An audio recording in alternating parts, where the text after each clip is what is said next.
name is Martin, and welcome to my third Teardrop trailer build video. We have a little bit of gas out today for our welder. So today is Weld Day. Or rather, this is more like the Weld video because this video actually encompasses multiple days. But we get our welder ready and make sure that it can actually fit where we need it to and that it reaches all the way to the other side of the work area. Now, one of the things that I'm just doing here is I was also verifying that the gas is fully charged. One of the things I was testing was to make sure I knew if the tank was, or not the tank is leaking, but whether or not the welder itself leaks. Because what I did is I actually turned the gas on and then turned it off and left everything off and unplugged to see if the gas would dissipate in the regulator, and sure enough it did. But for most of what I do, I like to have the gas up against the wall where it's secure because I have tie straps that secure it there. Now I've been doing some grinding and other things, and you can see how dirty the mask has gotten, but just as a testament to how well they work, it's nice and clean on the inside. So I've been trying to wear a mask when I do my grinding and welding as much as possible, just because I don't want to breathe that stuff in. But I've also got my redneck welder's cap that I like to wear just to keep my hair from burning up from the sparks.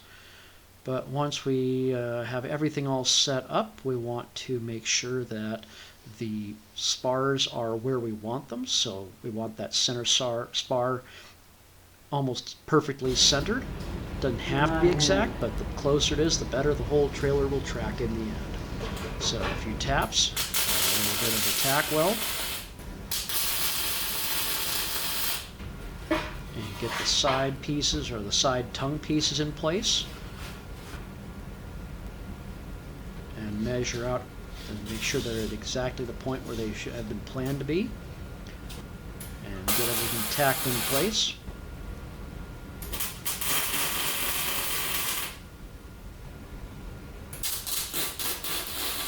Here we've got a little bit of some sputtering, so the feed rate's probably not quite right, but it's still working for the most part. But we've got it all tacked in place, so we're going to have a lot of welding to do.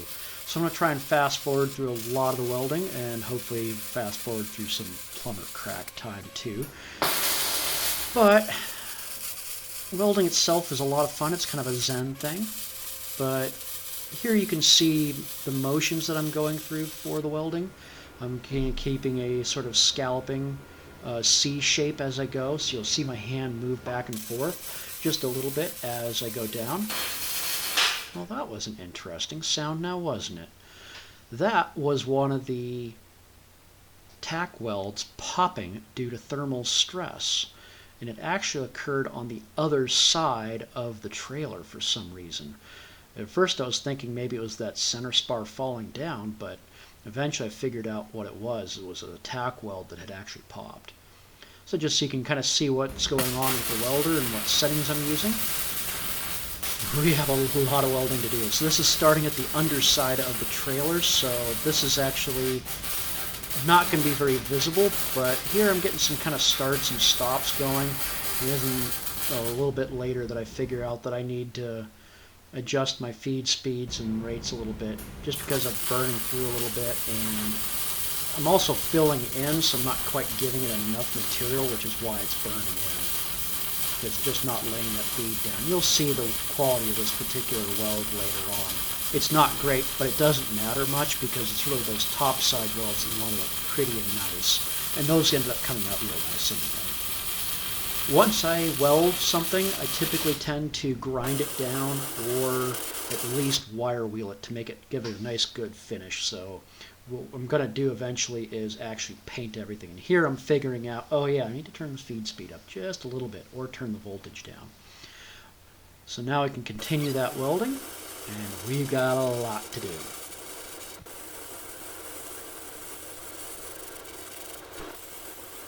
Not sure why I picked the tongue to start with first, but I think it's because of some of the bigger welds that I was kind of looking forward to doing. This is interesting.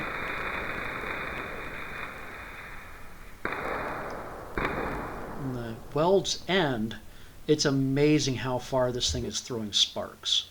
But you can kind of see here where it was throwing those sparks and where it was starting to get a little bit of popping at the end of the welds.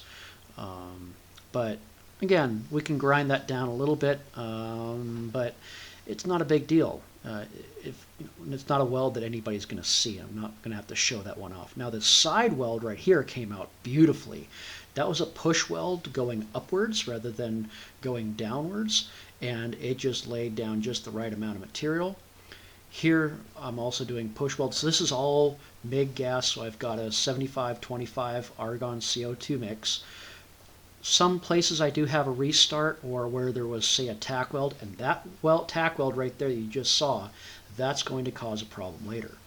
So every single one of these crossbars, though, has 4 welds. It's not just one, because you've got the 2 on the sides, and then you've got 2 on the other side. So there's a lot of welding to do here. This frame is not falling apart anytime soon. I'm probably way overkill on the welds, but in the end, I enjoy welding, so can't complain too much. Do what you love, right? Though I'm not getting paid much for this. In fact, I'm not getting paid at all. But hey, I'm getting a trailer out of it, so I can't complain. Now here I'm going to tack in the center spar just to get it in place, and crap. It's not fitting right. Something's wrong here. And it's a good thing I only tacked this in place, because now I get to break those tacks. And that's not going to do the trick. It's grinder time. Get it out. I'm obviously very excited about this, because I'm going to have to undo a weld. Now here I've got a little metal plate set up so that I don't throw sparks too far and wide, but with a little bit of grinding, we can get those tacks off. Now with the cross member back out of place, I can grind off that little bit of welding that was there on the tongue support, so that that cross member can actually fit flush with the tongue. Couple taps to get it back in place, and now we can resume our welding.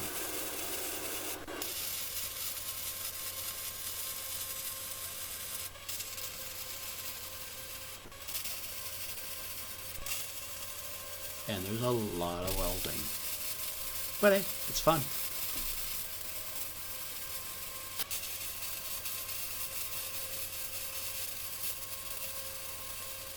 So these cross members have 5 welds per. So they'll have the 2 sides, the top, back side, and then the front 2 sides where the angle meets up. So there's a lot of welds that go into that.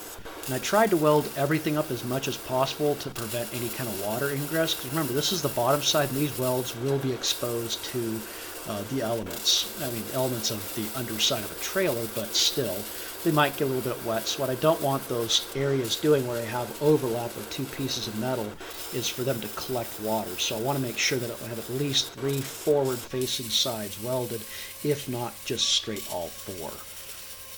In the end, there are some weep holes in a few of the enclosed struts, such as the centerpiece, but for the most part, I try and keep everything completely sealed, if it's a small little tiny area.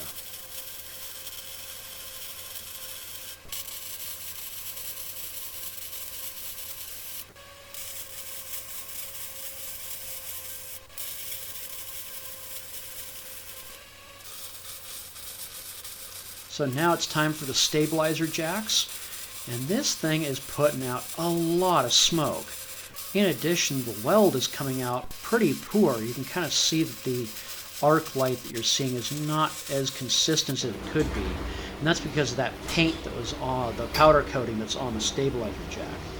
So now that I've completely smoked myself out of the garage, it's time to get a little ventilation going. Now there is a ventilation fan on the right-hand side of the garage at the access door, but still, going forward, it's probably a good idea to remove some of that paint. Now that at least I've got the majority of smoke vented out, I can close things up because it is kind of chilly out, and it's time to really do a number on the paint on these stabilizer jacks. So for that, we've got the grinder at the flyer wheel.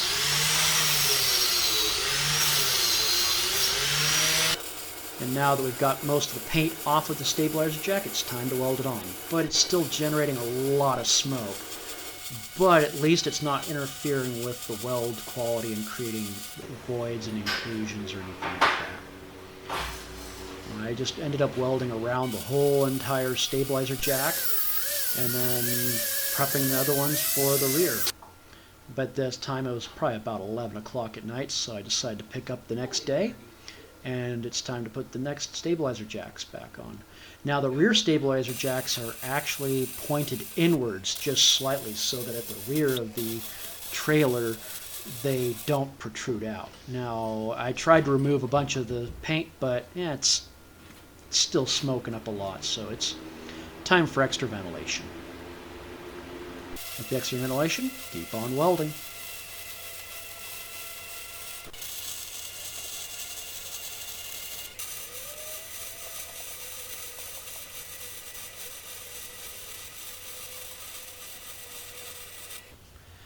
Now that all the stabilizer jacks are on, we can make this into a much easier platform for welding, so let's flip it over.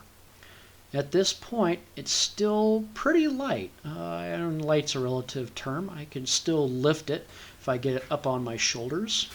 It's a little bit bulky and kind of weird, but it's probably 80 pounds, I'd say. And as I tilt this thing back over, make sure the stabilizer jack legs are inwards, because I don't know what kind of sideways torque they can take. But the whole thing is light enough to be able to just kind of lift it up and not have to worry about am I straining my back too much. So the nice thing about these stabilizer jacks is now I can bring the whole entire trailer up to a height in which it's easier to work. Just the quick addition of a trailer hitch, and we're ready for a grinding or welding and grinding montage, so please enjoy.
So now we've got the wire wheel on the grinder, and it's time to clean up some of these welds that we've been doing.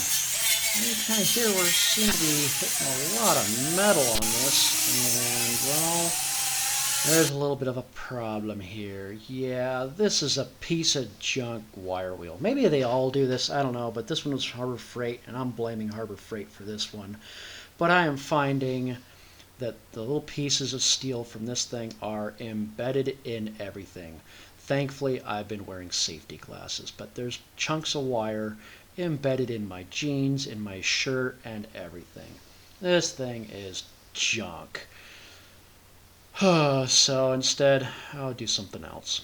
So I'm just going to check the squareness of the frame real quick, just in case there's something I need to do, but there really isn't much that I could do at this point, and it's perfectly square anyway, so I'm really happy with the results.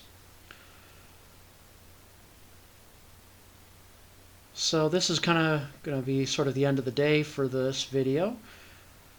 We'll take a look at a few of the welds we got. So the welds came out really well. You can see they look nice and clean. And after they've been wire brushed, they clean up really good. And you can see I've got both sides, grinding off the corners just to make sure they're not, sticking out. But here you can see I've been welding everything, so welding top, bottom, corners. But here I'm welding them or grinding them flush so that any piece of plywood or anything that sits on here will be supported by the sides and by the center spars. So everything, if you look at this way, everything here is all flush and one level. Not the center spar, but we don't care about that. That's really not the big deal. But we can always add some shim to that if we have to. But all those struts are flush. Now on the back end here, I've also welded in a little tiny cap to keep bugs and everything else out, but there is a little tiny hole to add drainage. Now on the tongue spars that go on the sides, I haven't welded across the bottoms. I can, but I'm not going to. But on the underside, the welds, not great, but after a little bit of wire cleanup, they look reasonably decent. I mean, you're not going to be looking at it there. So it's time for a little bit of cleanup. There's a lot of debris that gets built by grinding and welding, and having the frame up a little high sure helps out a little bit. Get all the stuff out from underneath. Get that all cleaned up and a junky old wire wheel later. We're going to throw it all away. Now it's time to do a little flex test. You can see here jumping up and down a little bit on the sides and on the center spar. It flexes a little bit. I mean, probably relatively to, like, say, a CNC machine, it flexes a lot. But for what we need for this, I mean, I'm putting a lot of dynamic force on this. And yeah, it's moving. No big deal. I think this is going to be solid. So thank you for watching, and I will see you in video number 4.